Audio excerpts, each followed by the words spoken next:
Hi అండి, అందరికీ నమస్కారం. Welcome to my YouTube channel. ఈ వీడియోలో ఉద్యోగ పెన్షనర్లకు తాజా అప్డేట్ న్యూస్ అయితే ఈ వీడియోలో తెలుసుకుందాం. వీడియో అయితే ఎక్కడ స్కిప్ చేయకుండా ఎండ్ వరకు చూడడం ద్వారా ఇన్ఫర్మేషన్ పూర్తిగా అర్థమవుతుంది. వీడియో నచ్చినట్లయితే ఒక లైక్ చేయండి. ఇంకా సబ్స్క్రైబ్ అవ్వనట్లయితే మన ఛానల్ సబ్స్క్రైబ్ చేసుకోవడం ద్వారా నేను చేసే లేటెస్ట్ వీడియోస్ అన్ని కూడా మీ వరకు రీచ్ అవుతాయి. ఇక ఆలస్యం చేయకుండా వివరాల్లోకి అయితే వెళ్ళిపోదాం. రాష్ట్రమంతా షాక్ అండి. రాష్ట్రమంతా నిప్పుల కొలిమి అన్నట్టుగా ఉంది. అంతటా పెరిగిన వడగాలులు, ఉక్కపోత. అత్యధిక ఉష్ణోగ్రతలు నమోదవుతున్నాయి. వడదెబ్బ సోకి రాష్ట్రంలో 5 మృత్యువాత కూడా పడ్డారండి. భానుడి బగబగలతో రాష్ట్రమంతా నిప్పుల కొలిమిని తలపిస్తోంది. గరిష్ట ఉష్ణోగ్రతలు అయితే నమోదవుతున్నాయి. వడగాళ్ళు, ఉక్కపోతతో జనం ఉక్కిరిబిక్కిరి అవుతూ ఉన్నారు. ఈ విధంగా గరిష్ట ఉష్ణోగ్రత అనేది 40 డిగ్రీల పైకి మాటకి అయితే వెళ్ళిపోయింది. ఇక రెండవ అప్డేట్ విషయానికి వచ్చినట్లయితే బీమా సంస్థలపై అయితే గురి అండి. అమ్మకానికి జిఐసి, ఎల్ఐసి వాటాలు. జిఐసి మరియు ఎల్ఐసి వాటాలు విక్రయానికి అయితే ఉన్నాయండి. ఈ ఆర్థిక సంవత్సరం పెట్టుబడుల ఉపసంహరణకు అయితే సిద్ధంగా ఉన్న జిఐసి మరియు ఎల్ఐసి పాలసీలు.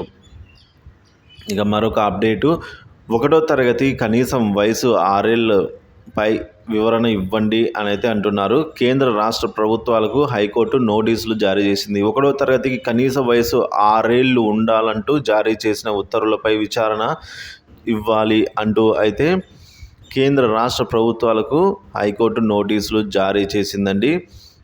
ఈ విధంగా 1వ తరగతి పైన 6 సంవత్సరాలు ఎందుకు ఉండాలి అనేసి కేంద్ర రాష్ట్ర ప్రభుత్వాలకు హైకోర్టు నోటీసులు జారీ చేసింది. ఇక మరొక అప్డేట్ విషయానికి వచ్చినట్లయితే దీర్ఘకాలిక సెలవులు రద్దు. సెలవుల్లో ఉన్న వాళ్ళు తక్షణమే రిపోర్ట్ చేయాలి. విదేశీ ప్రయాణాలకి నో పర్మిషన్ అని చెప్పేసి అంటున్నారండి. ఈ ఎన్నికల వేళ ఈ విధంగా విదేశీ ప్రయాణాలు కానీ, సెలవులు కానీ, దీర్ఘకాలిక అంటే లాంగ్ లీవ్స్ కూడా ఎటువంటివి ఉండబోవు అని అయితే అంటున్నారు. ఎన్నికల కోడ్ ఉల్లంఘన ఈ విధంగా చేసినట్లయితే అది ఎన్నికల కోడ్కు ఉల్లంఘన కిందకే వస్తుంది అని అయితే అంటూ ఉన్నారు. దీని ద్వారా సస్పెన్షన్ వేటు పడవచ్చు, తగు చర్యలు అయితే తీసుకోవచ్చు. అలాగే ఎన్నికల కోడ్ను ఉల్లంఘిస్తూ ఎటువంటి రాజకీయాలకు సంబంధించిన పార్టీలకు సంబంధించిన వాటిలో కూడా పార్టిసిపేట్ చేయకూడదు ఉద్యోగులంతా కూడా. ఇక మరొక అప్డేట్ విషయానికి వచ్చినట్లయితే నెలకు స్కీమ్లు, శాలరీలు, కిస్తీలకు అండి.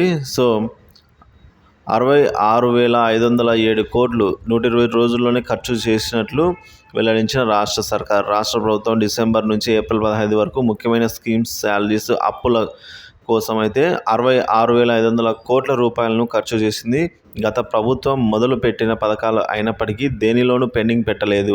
ఏ పథకంకి ఎంత నిధులు విడుదల చేసిందో తెలిపి రిపోర్ట్ను అయితే సర్కారుకు తాజాగా విడుదల చేసింది.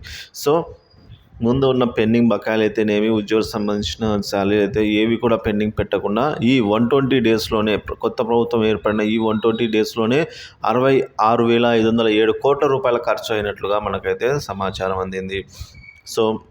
మరొక అప్డేట్ విషయానికి వచ్చినట్లయితే ఎన్నికల సిబ్బందికి లాంగ్ లీవ్స్ వద్దు అని అయితే అంటున్నారు. లోక్సభ ఎన్నికలతో పాటు కంటోన్మెంట్ ఉప ఎన్నికల డ్యూటీ చేసే సిబ్బందికి లాంగ్ టర్మ్ లీవ్స్ రద్దు చేస్తున్నట్లు హైదరాబాద్ జిల్లాలోని ఎన్నికల అధికారి రొనాల్డ్ రోస్ ఆదేశాలు జారీ చేశారు. ఇప్పటికే సెలవులో ఉన్నవారు వెంటనే విధులకు హాజరు కావాలని స్పష్టం చేశారు. విదేశీ ప్రయాణాల కోసం అనుమతులు తీసుకున్న వారు కూడా ఎన్నికల విధుల్లోకి రావాలని అయితే ఆదేశించారండి.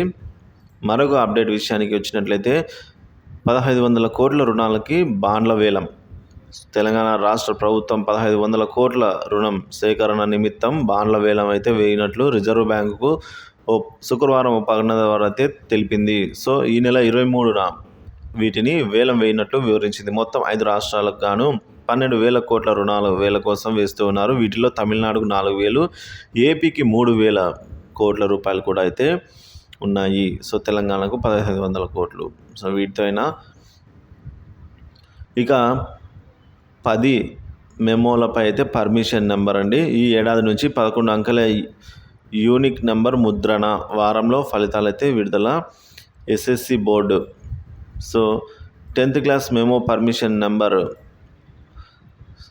వ్యక్తికి ఆధార్, ఉద్యోగ భర్తీకి టీఎస్పీఎస్సీ వన్ టైం రిజిస్ట్రేషన్ ఎలాగో 10వ తరగతి విద్యార్థులకి కూడా పర్మనెంట్ ఎడ్యుకేషన్ నెంబర్ అంటే పిన్ అనేది పిఈఎన్ అండి, పిన్ అనేది విద్యాశాఖ అమలు చేస్తూ ఉంది. సో ఈ సంవత్సరం నుంచే మొదటిసారిగా ఇలా అయితే తీసుకొని రావడం జరిగింది. 10th క్లాస్ వాళ్ళకి సంబంధించిన అప్డేట్ అండి.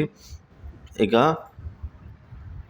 నూతన జాతీయ విద్యా విధానంలో భాగంగా కేంద్ర విద్యాశాఖ డీజీల కమిషనర్ అలాగే ఈ విధంగా పిన్ అయితే తీసుకొని రావడం జరిగిందండి. ఎందుకంటే స్టూడెంట్ 1 ఐడి పేరిట విద్యార్థులకు automated permission academic account register ID అయితే ఈ విధంగా జారీ చేయాలని అయితే నిర్ణయించారు.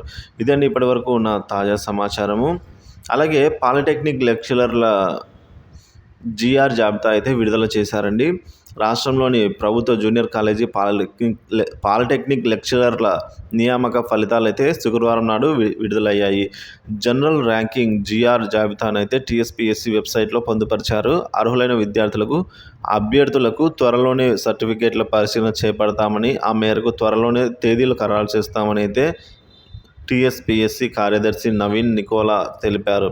రాష్ట్ర వ్యాప్తంగా ప్రభుత్వ పాలిటెక్నిక్ కాలేజీలలో 247 లెక్చరర్ల భర్తీకి అయితే 2022 డిసెంబర్న నోటిఫికేషన్ జారీ కాగా నేడు సెప్టెంబర్ 4 నుంచి 6 తిరిగి 8 అయితే రాత పరీక్షలు అయితే నిర్వహించనున్నారు.